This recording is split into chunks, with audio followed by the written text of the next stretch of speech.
Well, before we arrived, and even after we arrived, we were told quite extensively that boilies just don't work on here, and it's an out and out particle water.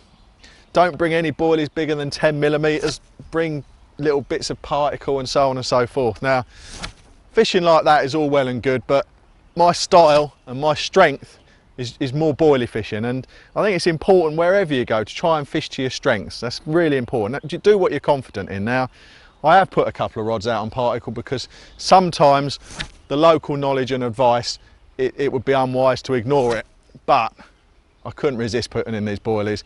I've had a look at the fish in the lodge, the pictures of those fish. I mean, they're great big huge, they look like boilie eating machines to me. Great big fat mirror carp. So I couldn't resist putting in these boilies. I've got total confidence in the Sell and Activate, which I've mixed together. I'm putting in both baits, and I'm getting them out about 80 yards into an area which is, well, really, again, it's the opposite of what we've been told. It's deep and it's extremely soft, very, very silty. I mean, you can hardly even feel the lead hit the bottom. So what I'm thinking is if I can get a nice spread of boilies around that area, it's not going to seem to the carp, which are pressured in this lake, like a trap.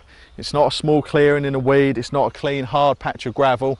So if they come into it, I'm hoping they'll start picking up the baits without even realising they're being fished for, and that would be a really big advantage. If I can get them coming in, there's a stray boilie, dropping down, having a boilie, moving on, there's another one a few feet away. You can get them start feeding and start eating the boilies without them realising that there's any trap involved. And that can be quite a potent trap, especially for big fish. When you get them moving around, I mean, I've got probably 6 or 8 kilos out there now, and I'm going to top it up. Maybe if I do get a bite and it works, I'll put in a couple of hundred every time, and I'll just keep it going out there.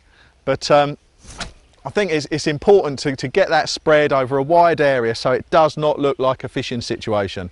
Probably maybe a couple of foot between each bait over an area the size of a tennis court perhaps. It's weedy, there's blanket weeds, silt, far from ideal fishing bottom conditions really, what we would be told and what we might perceive, but I'm going to fish in that because it's the opposite. I'm going to use boilies because it's the opposite, and if it works I'll be made up. Well, I've had 5 in a night from an area that I've baited heavily with boilies.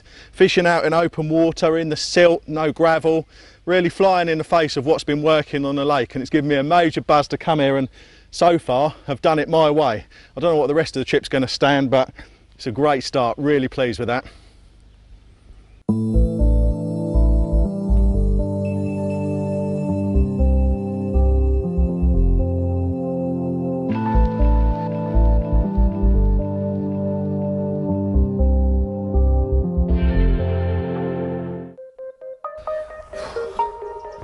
Oh my word.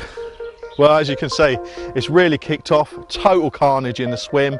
I haven't got a rod in the water. I've got no rigs made up. I've got old rigs, wet slings, just general chaos and destruction. I need to sort my life out really.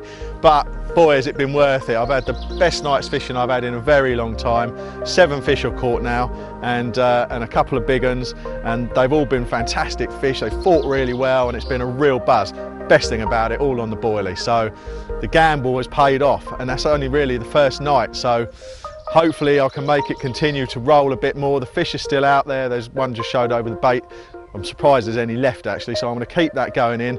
The only worry I've got now is, you know, sort of 7 bites and the recast and everything. They've done me through sort of best part of 10k now, so I haven't got a lot of boilie left, and that's my only worry, is that I might run out.